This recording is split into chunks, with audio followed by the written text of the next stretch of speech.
Yo, so what's going on, guys? It is Pwn, and we're kicking today off with your daily dose of pornography. What we're kicking into today is a little bit of probably kill confirmed, knowing me. So, I don't think this is quite TDM. It very well could be, but it kind of looks like it could be either one right now. But all I can tell you is I'm using the G36C cup. I've got the red brawl camo on it, and yeah, that's pretty much all I know. So, I actually just chose a actual random video out of my commentary. So, if I actually go negative in this video, I apologize if it's horrible to watch. Okay, we almost pulled a triple off. I would have totally redeemed myself right there. This could be actually a decent game. So, like I said, it's probably not anything special. It's not something I've saved. I just chose one at random, so hopefully it's to your liking. But, it is kill confirmed. So, anyways, what I wanted to talk to you guys about today is the awards. If you guys do follow any of this stuff, there have been, gaming awards the last couple days. They had the IGAs for Machinima, and, Game of the Year went to, Skyrim, so on and so forth. So that was one of the big ones out there, and the Spike actually has their VGAs, which is the Video Game Awards, and Spike TV hosts this every year, and I think they've done it for almost 10 years now, or something like that. So this year they chose it out, and they cover things like Studio of the Year, Game of the Year, Character of the Year, all that random stuff. And I wanted to go through this with you guys in case you guys didn't check it out, and I wanted to see if you agree with this, because I was kind of stuck in a situation when I wasn't sure that half of these could have been, I felt bribery. When I saw some of these, I'm like, I don't think that game should have beat out the other game, or even two of those other games. So, this year was a little upsetting. I could see where some of them could easily been the number one chosen game. I think the two games that took away most of the awards were the Elder Scrolls V, Skyrim, and Portal 2. I think they involved a lot of those things, and I wanted to ask you guys, not to start up drama or to complain, but obviously a lot of this is going to be my opinion, so some of you guys may not agree with me. If I'm to say something that upsets you, then I apologize. You're just going to have to deal with it and fucking switch out your tampon, because that's what it's going to come down to. So, what's going on right here is we're going to go down in order.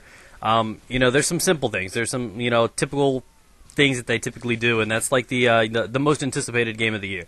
So they had, BioShock Infinity, or Infinite, whatever you want to call it, Diablo 3, Halo 4, Last Guardian, which I don't even know what the fuck that is, and Mass Effect 3. So I don't know about you guys, but personally what was voted for that one, the most anticipated game, is Mass Effect 3. I personally do not think that should be about right. Mass Effect is not a bad game, it's got a decent following, but when you put that in the same category as the next BioShock, even something like Diablo 3, when was the last time one of those was made?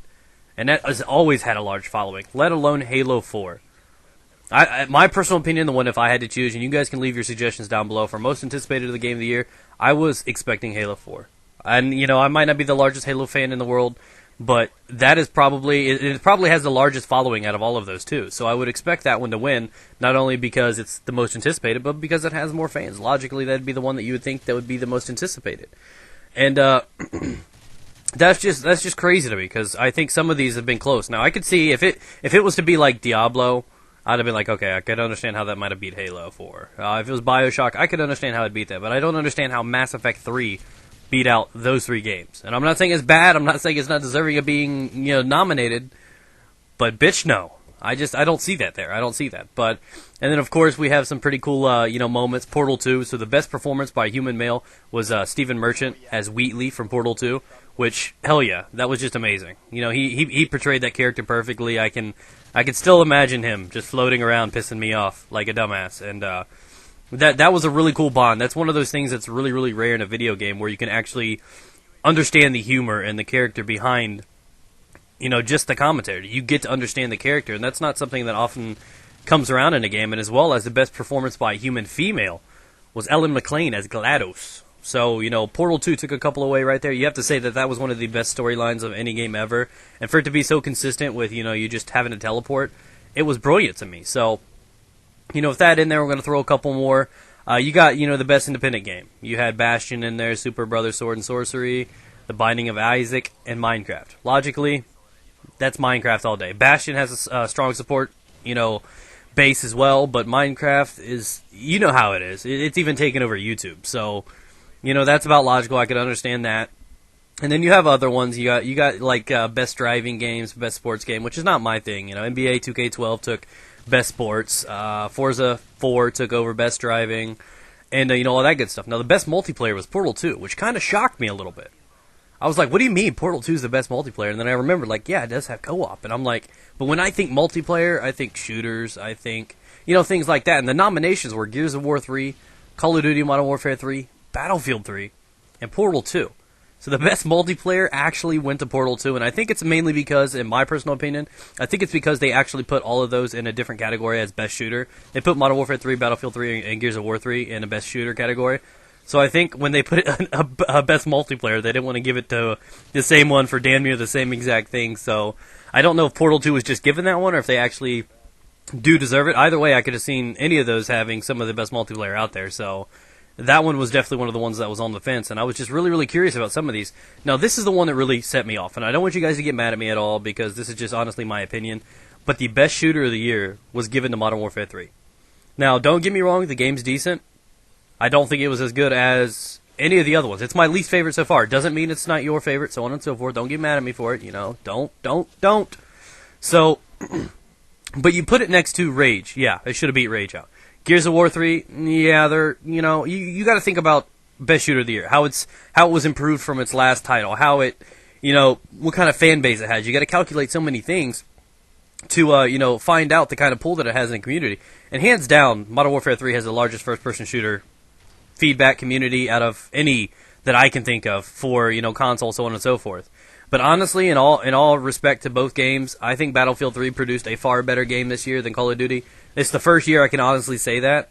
I think they did great in upgrading their game from the last title. I think they brought in a lot of new ideas. I like how they set up the new loadouts. In between they got rid of the whole medic and made it like all that stuff. The assault. So they've done so many things with that game. They tried to improvise. They brought in Team Deathmatch, more close-range combat situation maps, like Grand Bazaar and Operation Metro and all that stuff. So I think in between Call of Duty Modern Warfare 3 and Battlefield 3, I honestly would have chosen Battlefield 3 because I think they really did create a better game this year. But I think, in my opinion, I think Call of Duty took that away because it does have the fan base it has, and it's its popularity. That or they were just giving away internet blowjobs behind the scenes, whatever. But, that's what it came down to. Best PC game, hands down, went to Portal 2. Battlefield 3, maybe. The Witcher 2, maybe. Minecraft, that one was probably a hard one, but Portal 2 took that one away. Best PS3 game went to Uncharted 3, Drake's Deception. Legend of Zelda, Skyward Sword for Wii. Best Xbox game, Batman Arkham City. Now, that was the one that I was thinking was going to challenge Skyrim for Game of the Year. I thought Batman Arkham City definitely had a chance against Skyrim, but honestly, I think Skyrim should have deserved Game of the Year. Let me know down in the comments below what you guys think. What was your favorite Game of the Year? What was the best shooter to you? Let me know down below. Whether or not it was nominated or not, let me know your opinion down below because I'm really, really curious about this. I want to know if the vast majority agrees with me or disagrees with me, or if you guys just think this whole thing is just set up to fucking publicity, just publicity or something. So let me know down below, guys. Hopefully the commentary didn't bore you, and hopefully you didn't actually watch the video and you know what happened. So thanks for watching, guys. Peace out.